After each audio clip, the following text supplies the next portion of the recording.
What if I was to tell you that there's a huge conspiracy around the origin of the Eldar gods, and that everything that we think we know about them is built upon a lie? That what those deities actually are, or at the very least were originally, is a lot more complicated and far more interesting than what we're led to believe.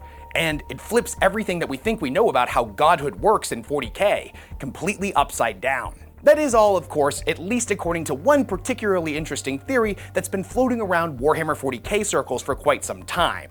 Now, according to this theory, the Eldar gods were not originally gods at all, but were actually sentient weapons of mass destruction, tailor-made by the Eldar themselves under the direction of the Old Ones during the War in Heaven. These weapons would later ascend to godhood after the Old Ones began to dwindle in power. It sounds pretty ridiculous, right? Like, how does a glorified Death Star turn into an Eldar god of murder and destruction? Well, as crazy as it sounds, it might actually be true. Fair warning for this one.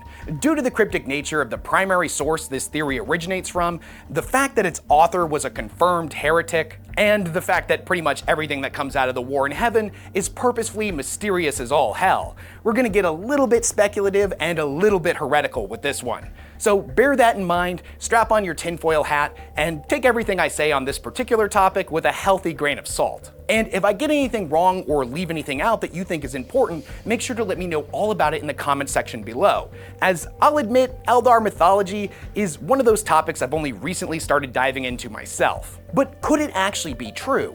Could the Eldar gods actually have just originally been weapons of mass destruction that ascended to godhood? Well, in this video, we're gonna get to the bottom of exactly that. But before we dive headfirst into the grimdark, two quick things. First, check out the new holiday merch. This shirt makes a great gift for a loved one, yourself, or any fan of eccentric, relic-stealing holiday robot skeletons. You can pick one up for yourself at shop.weshammer.com and help support the channel. And number two, I've got to tell you all about this amazing game that I've been playing the entire time I've been making this intro. Today's sponsor, Eternal Evolution.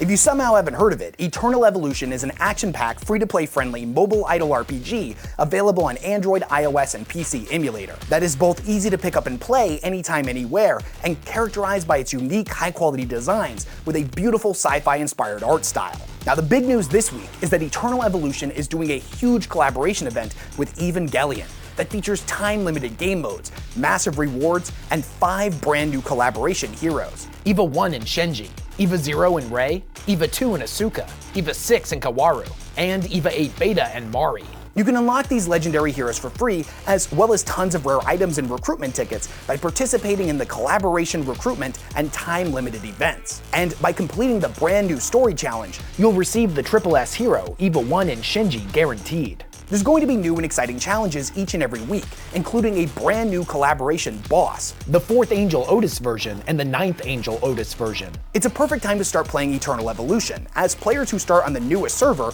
and participate in the Grand Ceremony event will receive a guaranteed free Triple S hero, Ravana, as well as a ton of resources to give you a good head start. The game is chock full of game modes for everybody's taste, whether you prefer PvE modes like fighting through the soul mines, or dominating your enemies in PvP like in the Hell Arena. You can download the game for free by clicking on the link in the description of this video, or by scanning my QR code on the screen. And when you do, make sure to use my personal code, EEEVACollab, to get some awesome free rewards. Big thanks to Eternal Evolution for sponsoring this video. The theory that states that the Eldar gods were sentient weapons created by the Eldar themselves comes from an admittedly rather cryptic source. So to be better prepared for the discussion portion of this video, we're going to take a look at that source in its exact text, and it comes from the Libra Chaotica background book. If you're unfamiliar with the series, the Libra Chaotica is a background book that you can purchase and read for yourself, but it has a counterpart in the actual universe of the Warhammer fantasy setting. It was said to be penned by a former priest of Sigmar that had now been deemed as an insane heretic. This heretical text is split up into 5 volumes, the first 4 focusing on one of the 4 ruinous powers, while the 5th details the dangers of Chaos Undivided. Although you may think it strange using a Warhammer fantasy book as a source for Eldar mythology, There are certain sections of this book where the author's deranged ramblings include visions of other worlds, dimensions, universes, and time periods. The author is telling us that he's not really sure where these visions come from, but he's seeing great wars amongst the stars, of beings that seem like elves battling against tides of silver robotic skeletons. It all doesn't make a lot of sense to him, as he's again from the fantasy universe, but we as the audience are well aware that he's giving us insight into the Warhammer 40K setting, which Games Workshop does insist is a completely different franchise, but then books like this tend to blur that line. Anyways, we're mostly going to be focusing on the first part of what this heretic has to say, but I am going to go over it in its entirety just so you have the complete picture. I watched as the first ones encouraged the younger race to reach further into the other realms, and with their vibrant minds and passionate souls, create beings of power to fight the star gods. But the battle was long, and the first ones were now few, and as their numbers dwindled, so too did their influence over their young creations. Without the wisdom and might of the first ones to bind them, I saw the Eldar's warp beings evolve from sentient weapons into living gods, the first true gods of the Immaterium. How I wept when the Eldar embraced them as such. Time moved onwards, and I saw the rise of the brother heroes, Eldanesh and Ulthanesh, who alone in the absence of the first ones could control the warp gods and summon them into the physical plane. I saw them march to war against the silver-skinned Ynir, the star gods and their slaves, and I saw them summon the Dreadlord Cain, the Eldar's mighty god of war, to battle with them. I saw the brothers and their god lead their children into battle time and time again, pitting chaos-spawned furies against the soulless technologies of the Ingir. But in time, the boundaries between the gods of the ether and the gods of the stars blurred. The Eldar could not tell one from another. In their fury, the gods of the stars and the gods of the ether turned upon each other, capturing or destroying those they could, and striking bargains with those they could not. I saw the forging of the Widowmakers, the 100 swords of Cain, and I watched the betrayal as one was stolen and hidden far away. I saw the end of the shining Ulthanesh at the hands of the god of death.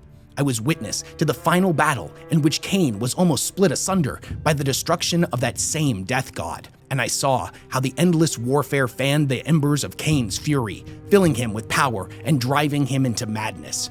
Gripped by unquenchable rage, Cain eventually turned against the Eldar and slew Prince Eldanesh. The numbers of chaos beings grew, and all of them seemed mad and predatory. They seeped from the Empyrean in numbers that eclipsed the legions of chaos waste, and everywhere there was fire and torment. So if the account of a mad priest from a different universe is to be believed, the Eldar gods were created by the Eldar themselves under the direction of the Old Ones in order to fight back against the Catan and the Necrons. This unfortunately directly contradicts Eldar mythology that says the gods predate their species, that when the Eldar were created, each of the deities bestowed upon them a certain blessing representative of that god's particular aspect. But we're not going to get full into the Eldar's actual mythology here, as that's a different topic for a different video. In addition, this heretic's account doesn't exactly line up with what we know of how deities work in the larger mythos of Warhammer 40K. There's no precedent in Warhammer for a god to be made through intelligent design by a lesser species. You don't just get a bunch of psychers together, tell them to make a god, and then they do it. It takes thousands of years of collective belief by an insanely large amount of mortal individuals believing in a deity's existence, for an idea, concept, or living individual to ascend to godhood. The Emperor is possibly the most famous example, who ascended to godhood through the collective worship of all of humanity for thousands of years, whereas the Chaos deities are the collective extreme emotions of all sentient species from across space and time given sentience within the warp. In neither of these cases were these gods designed. They came to be through collective belief and experience. But what this heretic is telling us is that this is exactly what happened with the Eldar gods. Now, on face value, this doesn't make a lot of sense, but if we get a little bit flexible and factor in some of the Eldar's proven abilities and the passage of an enormous amount of time, considering that the war in heaven lasted for millions of years, such a thing may just in fact have been possible, but it would have taken a few steps. Even though I just came off as pretty negative, I don't think that this heretic is lying. In fact, I think he's telling us quite literally exactly what happened. As further on in the passage, he speaks of how he witnessed them evolve from sentient weapons into living gods. The Eldar had created something that truly was a first of its kind, superweapons that had a footprint in both the immaterial and physical universe, something that at first was not a god, but would later become one. And what if these superweapons were not living, breathing entities, but an AI? Machines of mass destruction pulled directly out of the warp, quite literally, God engines. The idea isn't as far-fetched as one may think, due to the Eldar's use of a miraculous substance known as Wraithbone. If you're unfamiliar with Wraithbone, it's what just about everything the Eldar use is made from, be it their weapons, armor, vehicles, or even the massive continent-sized craft worlds that they live on. It's a substance made of pure solidified warp energy that is quite literally sung into existence by choirs of specially trained Eldari bone singers. Now, it is said that all Eldar have at least some ability to manipulate and create Wraithbone, but for complex structures, it needs an entire team of those bone singers I mentioned. But what if, considering that this was at the height of the War in Heaven, an event that spanned the entire galaxy, and in Fabius Bile's own words, potentially spread out to many other galaxies as well? What if we're not talking about a team of 100 bone singers, 1,000 of them? What if it was a choir of millions, perhaps even billions of bone singers singing into life artificial gods? This is me just being highly speculative, as we have no real way of knowing the exact details, but I like to think that they created some form of super Eldar Gundams, 10-mile-tall Titans, Wraithbone Death Stars, or any other form of massive hyper-advanced Wraithbone AI superweapon that you can imagine. The form itself isn't important. What is that they were able to rival unshattered Catan, meaning that they were capable of laying waste to entire worlds single-handedly, capable of snuffing out stars and banishing their surrounding systems into oblivion with but a single thought, of throwing around black holes and sundering the laws of reality at will. Seeing as the power of the Catan was capable of getting the Necrontyr to worship them, it isn't far-fetched to believe that the Eldar society would come to worship their own equivalent creations as gods. And I should mention real quick that when I say these creations were artificial intelligence, I don't 100% believe that they were thinking machines in the traditional sense, as Wraithbone is capable of storing Eldar souls when they die. The smaller version of this is what are known as Soul Stones, which capture the Eldar spirit when they die so they can't be eaten by Slaanesh. But on a much larger scale, we have the Infinity Circuit, which is at the heart of each of the Eldar craft worlds. And in an interview here on YouTube on the channel Craft World Eldar, the author of the Path of the Eldar series, Gav Thorpe, said the Infinity Circuits are sentient and essentially a living organism. It is a Gestalt consciousness of Eldar souls that watches over its respective craft world and nurtures, guides, and, in a sense, it manipulates its population. I think the Proto-Eldar gods were something similar. Potentially, millions of Eldar willingly gave their lives to join together into multiple titanic Wraithbone engines of creation and destruction, each having a distinct purpose and wildly differing abilities. We can imagine the god of war and murder, Cain, being something like a titanic Wraith Titan that dwarfed all others in existence, a multiple-mile-tall avatar of destruction that could sunder mountains with a single blow. Or the goddess of life and healing Isha having been a construct that could bring life to dead worlds, terraforming them into thriving paradises. Or the god of death Yanid literally being a hyper-Death Star-like construct that could strip the life from an entire system at will. The abilities of these impossible machines setting the foundation for what their purpose within the Pantheon would ultimately become. These living weapons would guide the Eldar as the influence of the Old Ones began to dwindle, and over time, the line between machine and God would become blurrier and blurrier. There is no doubt that there would be a massive spiritual connection that the ancient Eldar felt to these creations, and they would almost certainly begin to worship them, as they quite literally were bringing about their salvation and death to their enemies. Through the combined worship of the entirety of the species, these weapons would fully ascend to godhood, and the Eldar Pantheon would be born. But this is all just a theory. A Warhammer theory. What is clear to me is that the true nature of the Eldar gods and their origins is not as simple as I had once believed it was, and I haven't been able to stop thinking about this passage ever since I heard it for the first time a few weeks ago. So I really wanted to talk about it here, but I'm still kind of working through this on my own, so I really want to know what you guys think. And if I'm being honest, the sad truth is that we probably will never get any truly definitive answers here, as Games Workshop doesn't seem to be interested in ever giving us a novel set during the War in Heaven, and I totally understand their reasoning. There aren't any Space Marines back during the War in Heaven, so what would even the point be? But what do you think of all this? Do you agree with my theory that the Eldar gods were wraithbone artificial intelligence super weapons that would subsequently be worshipped by the Eldar and would ascend to godhood?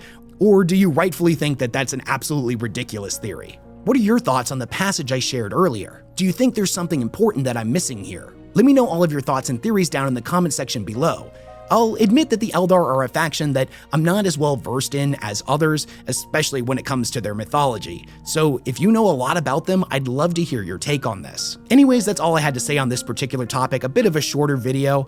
I've gotten sick twice this year, and both times happened within like 3 weeks of each other. The first time it was just a cold, I was able to work through it, just sounded a little bit groggy in my videos. But this time, oh no, I was absolutely obliterated for like a week straight. I'm just now crawling my way back into the office and I'm still getting over it. So I wanted to make a video that was a bit more personal to me, something that I personally was currently investigating and found really interesting. A bit more of a fun video to get the ball rolling again. Anyways, big thanks to everyone who supports the work that I do, and I will catch you all in the next one.